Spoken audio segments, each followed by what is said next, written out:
प्रवासी मजदूर की इस स्थिति का जिम्मेदार कौन? जी हाँ दोस्तों, नमस्कार। मैं तारिक इकबाल, न्यूज़ टीवी 5 पे आपका स्वागत है।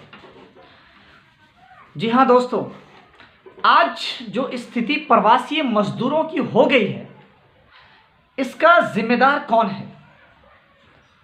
आज जब आप देखिएगा सड़कों पे, हाईवे पे, तो पैदल उन मजदूरों का कतार जत्था जा रहा है, साइकिल से जा रहा है, रिक्शा से जा रहा है।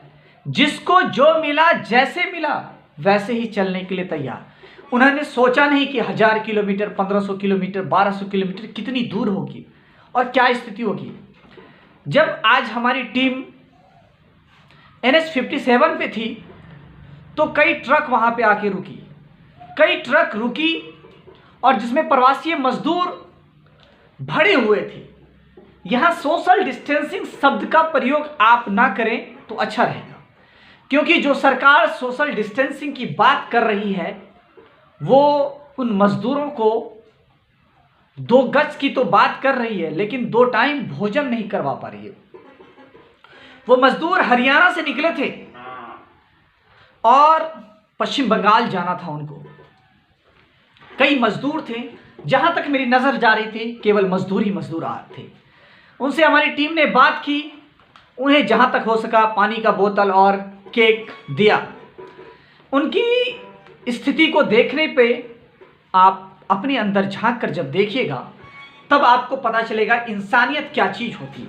वे लोग ट्रक वैसे ही जगह को देखकर रुकी जहां शायद उनको लगा कि पानी का व्यवस्था है। एक पेट्रोल पंप के सामने ट्रकों की लाइन लग गई और उस पर केवल मजदूर ही मजदूर थे।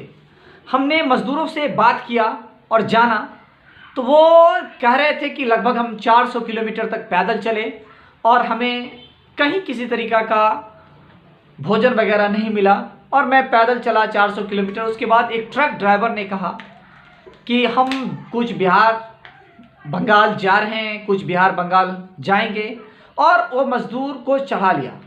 जब हमने उनसे बात किया तो उन्होंने कहा कि हमसे कोई पैसा नहीं लिया गया।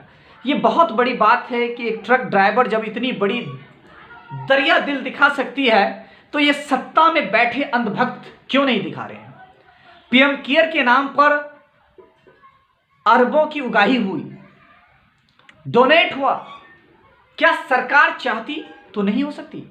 जब घर घर तक वोट मांगने की स्कीम में पहुंचाया जा सकता है पर्ची, तो ये मजदूरों को नहीं पहुंचाया जा सकता था?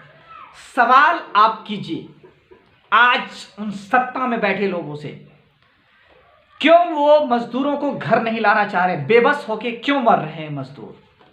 आइए देखते हैं इस रिपोर्ट को, जो ग्राउंड जीरो पे हमने बात किया है और उस स्थिति को देखा। हमसे जो बन पना हमने किया, और आप भी अपने आसपास जो मजदूर दिख रहा हो जाते हुए तो उनकी ज़रूर मदद करें। आइए पहले इस रिपोर्ट को देखते हैं। मेरे पास तो कुछ सुविधा है नहीं, लेकिन हम 10-5 पीस केक लाए थे इनके लिए और पानी का ही बोतल लाए थे, लेकिन वो तो ख़त्म हो चुका है। लेकिन प्रवासी मजदूर हैं जो कि आज खाने के लिए हैं, लेकिन कोई इनकी मदद करने के लिए आगे नहीं आ रहा है। कोई सरकार या किसी भी प्रकार की कोई बात नहीं हो रही है। ये लोग इस तरह से परेशान लग रहे हैं कि इनके बारे में कुछ कहा नहीं जा सकता है। देखिए, सबसे पहला बात है कि आप लोग, ये गाड़ी अब डायरेक्ट वहाँ जाएगी जहाँ आप जाना चाह रहे हैं, वही जा रहा है। गाड़ी वहीं जा रही है, आप लोग को गंतव्य स्थान तक पहुँचा दिया जाएगा। देखिए, जिस तरह से भी जाए सुरक्षित जाए, और खाने पीने का कुछ व्यवस्था है आप लोग के पास? दो चार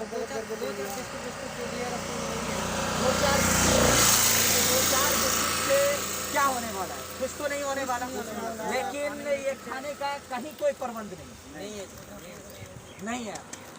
हम आशा करते हैं कि आगे अगर प्रशासन की अगर नज़र पड़ेगी तो सबसे पहला काम है कि खाने की व्यवस्था करवा दें, क्योंकि ये लोग भूखे हैं, प्यासे। क्योंकि मेरे पास कुछ पानी का बोतल था और केक से तो मैं कई जगह कवरेज करते हुए आया हूँ, तो मैं तो दे चुका हूँ। क्योंकि सरकार अब तक लाचार नजर आ रही, कहीं से कुछ नहीं है। तो इस चीज को प्रशासन को अगर आज नहीं जागेगी तो कल जब इलेक्शन होगा, चुनाव होगा, कल बंगाल में भी चुनाव है। आज जब बीजेपी की सरकार है केंद्र में, जब वो लाचार नजर आ रही है, तो क्या ये आप आने वाले समय में क्या बीजेपी का समर्थन करेंगे? नहीं करेंगे, कभी नहीं करेंगे। क्योंकि देखिए, इनका कहना है कि हम बीजेपी की सरकार होते हुए केंद्र में जब वो अपने इस तरह का आलीशान, जिसको कहा जा सकता है कि दफ्तर बनवा सकते हैं, 30,000 करोड़ का 3,000 करोड़ का स्टैच्यू मूर्ति बनवा सकते हैं, तो वो इन गरीब मजदूरों के घर जाने की व्यवस्था नहीं कर पा रही है। जब एक तरफ कांग्रेस सरकार व्यवस्था कर रही है कि केंद्र सरकार हम रेल का व्यवस्था करवाए और हम टिकट का पैसा देंगे, तब भी व्यवस्था नहीं हो रहा है। थोड़ा सा इस तरफ दिखाइएगा आप, क्योंकि आप जिस तरह से भी ट्रक को देखिएगा, उस पर केवल और हर तरह से इस तरह से जा रहे हैं। क्या ये सोशल डिस्टेंसिंग का बात कहा जा रहा है? हम हद तक कह रहे हैं कि सोशल डिस्टेंसिंग बनाए रखें, लेकिन सोशल डिस्टेंसिंग कहीं से नजर नहीं आ रहा है।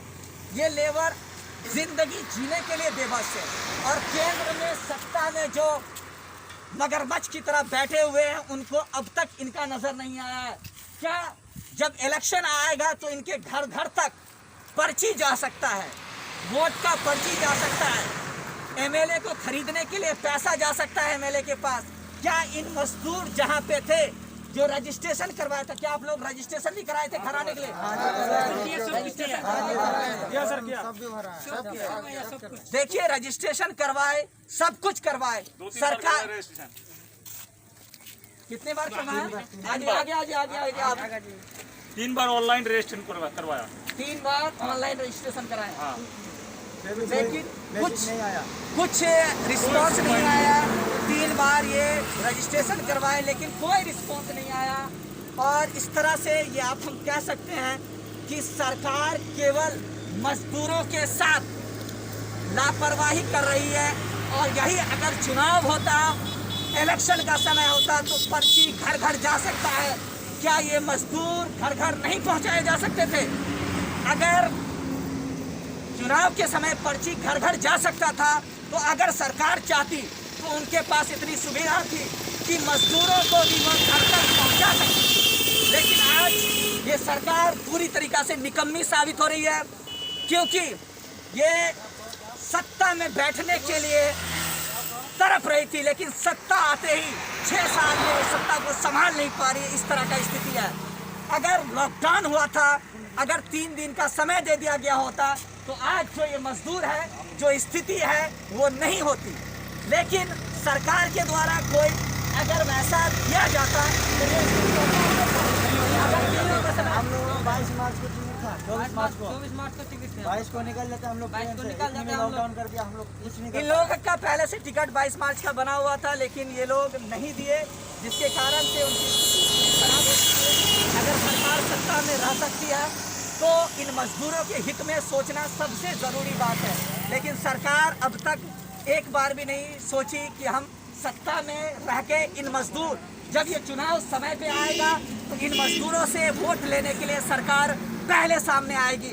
लेकिन इन मजदूरों को वो उनके घर तक पहुंचाने में लाचार हो रही है। ये जितने भी दर्शक देख रहे हैं, इस चीज़ को एनालिसिस कीजिए कि ये मजदूर किसी के घर के बेटे हैं, किसी के पति हैं, किसी के भाई हैं, और इस तरह से लाचारी होकर जी रहे हैं। आप देखे होंगे कि यूपी के अररिया में जिस तरह का हादसा हुआ, वो काफ़ी दर्दनीय हादसा हुआ। सरकार केवल खुद जता कर रह गई, लेकिन उनके बारे में कुछ नहीं सोची। अगर सरकार इनके लिए व्यवस्था कर दी थी तो आज ये लाचार नज़र नहीं आते। एक बार उस साइड में कैमरा करके दिखा दीजिए, जहाँ भी नज़र आ रहा है केवल मजदूर ही मजदूर नज़र आ रहे हैं, क्योंकि यहाँ पे ये लोग रुके हैं। पेट्रोल पंप है, ये जानकर रुके हैं कि शायद पानी का व्यवस्था हो जाए। 2 महीने होने जा रहा है, आज तक किसी चीज़ की हमें मदद नहीं मिला। बोला है हम मदद करेंगे, मदद कर रहे हैं, लेकिन आज तक ना खाने के लिए कुछ मदद मिला, ना किसी चीज़ के लिए। इसलिए हम क्या करें, किसी से हम थोड़ा थोड़ा करके लेके, उन लोगों से लेके हम अब जा रहे हैं घर। देखिए, इनका कहना है कि सरकार की तरफ से कोई मदद नहीं मिला, हम कुछ पैसा उसा लेकर अपने घर की ओर जा रहे हैं। और हम चाहेंगे कि सरकार इस चीज़ को देखे, जागे अगर अब नहीं जागेगी तो ये प्रवासी मजदूर चुनाव के समय अपने वोट का सही प्रयोग करके सही सरकार बनाने में अहम योगदान देगी। और सत्ता में सब कुछ हाथ में रहते हुए आज सत्ताधारी सरकार लाचार नजर आ रही है। इन मजदूरों की दर्द शायद ही कोई देखेगा या शायद ही कोई समझेगा। जी हाँ दोस्तों, आपको देखने के बाद पूरी तरीका से समझ में आ गया होगा कि क्या स्थिति है। सत्ता में बैठे अंधभक्तों से सवाल पूछिए आप भी, और हम वो सब कुछ आपको दिखाएंगे जो आप देखना चाहते हैं। ग्राउंड जीरो पर जाकर दिखाएंगे खुद से, और हकीकत रूबरू कराएंगे। अगर आपको न्यूज़ थोड़ा सा भी अच्छा लग रहा है, चैनल को सब्सक्राइब कीजिए और अपने दोस्तों तक पहुंचाइए। नमस्कार।